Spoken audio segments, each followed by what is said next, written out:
Welcome dear students in AC starter. आज मैं आपको वर्कशीट नंबर 53 करवाने जा रहा हूँ।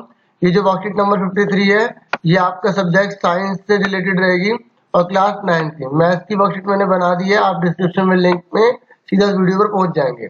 आज की जो वर्कशीट है उसका टॉपिक रहने वाला है टिश्यू, और टिश्यू के अंदर आज हम नर्वस टिश्यू की बात करेंगे जो हमारे ब्रेन में अवेलेबल होता है। ठीक है, तो अब यहाँ पर एक छोटा सा बालक है, ये पूछ रहा है जिज्ञासा दीदी, how do we respond immediately to any stimuli. मतलब अगर हमारे साथ कोई भी रिएक्शन होता है तो हम फटाफट रिस्पॉन्ड कैसे कर पाते हैं, है ना। तो जिज्ञासा दीदी बता रही है, Gyan, we know that response to stimuli is the characteristic feature of all organism. ये कह रहा है कि हमारे जितने भी हम जीव होते हैं ना, इन सब में अगर कोई स्टिमुली हमारे साथ होती है तो हम उसको रिस्पॉन्स करते हैं। ये हम सब जीवों के अंदर एक विशेषता पाई जाती है। All cells possesses the ability to respond according to the stimuli। मतलब जितनी भी सारी कोशिकाएं होती है, सेल होती हैं, वो सारी की सारी रिस्पॉन्स करती है अगर उसमें कोई स्टिमुली होता है। जैसे कि ये देखिए, जैसे इसने गरम उंगली मतलब अपनी उंगली को आग पर रखा, मोमबत्ती जो जल रही है उसकी आग पर, तो जैसे इसको पता चला तो इसने फटाफट अपना हाथ हटा लिया। देखो ये ऐसे हो गया पीछे की तरफ, तो ये स्टिमुली हुआ, ठीक है, जिसकी वजह से इसने क्या दिखाया, रिस्पॉन्स दिखाया। तो जितने भी सारे जीव होते हैं उन समय जो कोशिकाएं होती हैं वो रिस्पॉन्स दिखाती हैं अगर कोई स्टिमुली होता है तो, ठीक है। अगर कोई भी घटना होती है तो उसको वो रिस्पॉन्स दिखाती है। ये कह रहा है, और these stimuli are very rapidly transmitted from one part of the body to the other part by the specialised tissue. और जो ये जो रिएक्शन हुआ है ना, ये फटाफट एक पार्ट से दूसरे पार्ट तक फटाफट पहुंच जाता है, ठीक है। और वो किसके द्वारा होता है, स्पेशलाइज्ड टिश्यू के द्वारा होता है। जो हमने रिस्पॉन्स दिखाया वो पता है किसकी वजह से दिखाया, हमने नर्वस टिश्यू की वजह से दिखाया। और ये स्पेशलाइज्ड टिश्यू होता है जिसकी वजह से हमने रिस्पॉन्स दिखाया। अगर ये ना होता तो हमारी उंगली जलती जाती और हमें पता ही नहीं चलता। समझ में आ रही है मेरी बात, मैं क्या बता रहा हूँ। आगे बढ़ जाते हैं, आगे क्या समझाया गया है। अब हमें नर्वस टिश्यू के बारे में और चीज बताई गई है कि, और ये क्या है, देखो, the brain, spinal cord and nerves are all compose of the nervous tissue. ये कह रहा है जो नर्वस टिश्यू होते हैं ना, इसमें ब्रेन, स्पाइनल कॉर्ड और नर्वस, ये तीनों के तीनों जो है पार्ट होते हैं नर्वस टिश्यू के। Has it form the nervous system, इसलिए इसको हम क्या बोलते हैं, नर्वस सिस्टम कहते हैं। क्या कहते हैं, नर्वस सिस्टम कहते हैं। The functional unit of the nervous tissue is called neuron. और जो इसकी फंक्शनल यूनिट है, जो बेसिक इकाई होती है ना, उसको हम न्यूरॉन कहते हैं। और ये न्यूरॉन का ही आप डायग्राम देख रहे हैं, और ये एग्जाम में आना ही आना है, 100% आना है। अब देखो इस स्ट्रक्चर ऑफ न्यूरॉन की स्टडी कर लेते हैं। इसमें क्या क्या चीजें दे रखी हैं। ये कह रहा है इसमें मेनली जो होते हैं वो 3 पार्ट होते हैं न्यूरॉन के। पहला डेंड्राइट होता है, ठीक है, आप ये देख सकते हैं, ये रहा, है ना, ये देख रहे हैं जो अलग अलग शाखाएं निकल रही हैं, ठीक है। दूसरा है सेल बॉडी, पूरी की जो पूरी सेल बॉडी है इसकी, ये। उसको तीसरा है एक्सन, क्या एक्सन, ये आप देख सकते हैं, आपको एक्सन दिखाई दे रहा होगा, ये सारे, ठीक है। और ये नर्वस एंडिंग होते हैं, ठीक है। और ये नर्वस एंडिंग इसने बता दिया पूरा, ठीक है। आगे सुनिए, nucleus, cytoplasm and other organelle are present in the cell body. ये जो है ना न्यूक्लियस, ये आपको दिखाई दे रहा है, ये सेल बॉडी के अंदर होता है, ठीक है। आगे कह रहे हैं, usually each neuron has a single long structure. ये जितने भी न्यूरॉन होते हैं ना, ये जो अभी पूरा न्यूरॉन दिखा रखा है, ये सिंगल लॉन्ग स्ट्रक्चर होता है जिसको हम एक्सन कहते हैं। क्या कहते हैं इसको, एक्सन कहते हैं। पूरा एक स्ट्रक्चर है पूरे। And many short branched part called the dendrite axis from the cell body. और ये जो अलग अलग जो इसके पार्ट निकल रहे हैं, जो शाखाएं निकल रही है, इसको हम डेंड्राइट कहते हैं। क्या कहते हैं, डेंड्राइट कहते हैं सेल बॉडी का।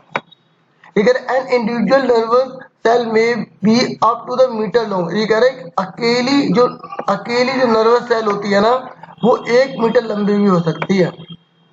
ये कह रहे हैं many nervous fibres bound together. और ये सारे के जो नर्वस की जो फाइबर्स है ना, ये सब ये आपस में जुड़े हुए होते हैं, मतलब ठीक है, बात कनेक्टिव टिश्यू से जुड़े होते हैं। किससे जुड़े होते हैं, कनेक्टिव टिश्यू से। और मेकअप और नर्व फाइबर और नर्व, और उसके बाद क्या बनाते हैं, एक नर्व फाइबर नर्व बना देते हैं।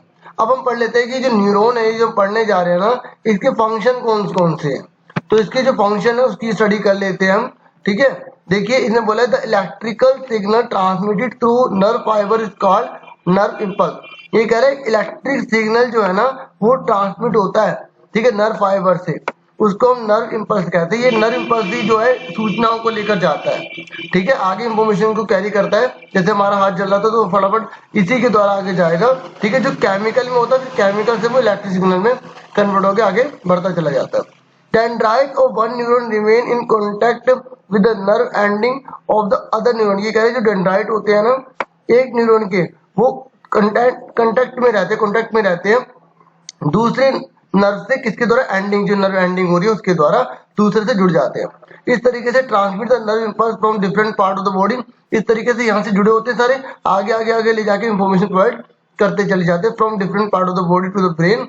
इस तरीके से ऐसे वो फ्रॉम द डिफरेंट पार्ट, जो बॉडी के जो डिफरेंट पार्ट है तो वहां से ब्रेन की तरफ इंफॉर्मेशन लेके जाते हैं, स्माइनल कॉर्ड की तरफ लेके जाते हैं। ठीक है, neuron send and receive signal, ऐसे ये क्या करता है, सेंड भी करता है और रिसीव भी करता है सिग्नल को ब्रेन को। ठीक है, ब्रेन में सेंड भी करेगा कि हाँ भाई ये प्रॉब्लम हो रही है, ठीक है, ब्रेन फिर आगे भेजेगा भी अलग अलग बॉडी को। जैसे हमारी उंगली चल रही थी तो ब्रेन के पास गई इंफॉर्मेशन, फिर ब्रेन ने बोला उस हाथ को हटा फटाफट। इस तरीके इतने स्पीड में होता है, हम इमेजिन भी नहीं कर सकते। The functional combination of nerves and muscle tissue enables animal to move freely in response to stimuli। ये कह रहा है ये फंक्शन, ये सारा काम हो रहा है ना किसका, नर्व्स का और ये जो मसल टिश्यू का। तो इसी की वजह से जितने भी सारे जानवर होते हैं, जीव होते हैं, वो फ्रीली जो बिना किसी प्रॉब्लम के आराम से, कोई भी अगर उनके आगे स्टिमुली आती है, ठीक है, कोई भी घटना घटती है तो उसको इजिली जो है वो रिस्पॉन्स कर देते हैं, उत्प्रेरक कहते हैं इसे। ठीक है, तो इस तरीके से तो यहाँ तक क्लियर हो गया आपको। आगे भी बता रखा है कि इसका neuron send and receive signal from the brain. ठीक है, the functional combination of nerves and muscle enables animal to move freely to response to stimuli. अच्छा, ये दोबारा रिपीट ही है, ठीक है, तो ये हम ऑलरेडी यहाँ पर पढ़ चुके हैं, है ना। तो ये पिक्चर को पूरा लाने के लिए दोबारा से रिपीट किया गया था। अभी क्वेश्चन आंसर है, ठीक है, फटाफट क्वेश्चन आंसर को देख लेते हैं। तो पहला बोला कि आपको मेन फंक्शन बताना नर्वस टिश्यू के, तो वही हमने पढ़ रखे, अभी पढ़ लिए थे कि nerves generate and carry out the nerve impulses, response to stimuli, carry out communication and integration, provide electrical insulation to nerve cell and remove debris। ठीक है, यहाँ तक आपको क्लियर हो गया। ये डेब्रिस का मतलब कोई दुर्घटना है ना, उससे बचाने की बात कर रहा है। ठीक है, इस तरीके से घटनाओं को रोक देता है। तो उसके बाद सेकंड क्वेश्चन का आंसर देख लीजिए, आपको डायग्राम बनाना है। ठीक है, फिर उसके बाद थर्ड क्वेश्चन है नर्व इंपल्स किसे कहते हैं, हम पढ़ चुके हैं, द इलेक्ट्रिकल सिग्नल ट्रांसमिटेड। तो इस तरीके से आंसर आप देख लो, ट्रांसमिटेड। एक बार दोबारा से पढ़ देता हूँ, थोड़ी सी इंटरप्शन क्रिएट हो गई थी, सॉरी इसके लिए। What is nervous impulse, the electrical signal transmitted through nerve fibre is called nerve impulse. ठीक है, ऑलरेडी हम पढ़ चुके हैं। ठीक है, उसके बाद कह रहा है which organ is form by nervous tissue, तो the brain, spinal cord and nerves are all composed of the nerve tissue. ठीक है, इस तरीके से 4 ही क्वेश्चन थे, उम्मीद करूंगा आपको समझ में आ गया होगा। और प्लीज वीडियो को लाइक जरूर करें, सब्सक्राइब जरूर करें अगर आप चैनल पर न्यू है तो, आपका सपोर्ट काफी वैल्यूएबल है मेरे लिए। Thank you for watching and listening carefully. Take your study, students.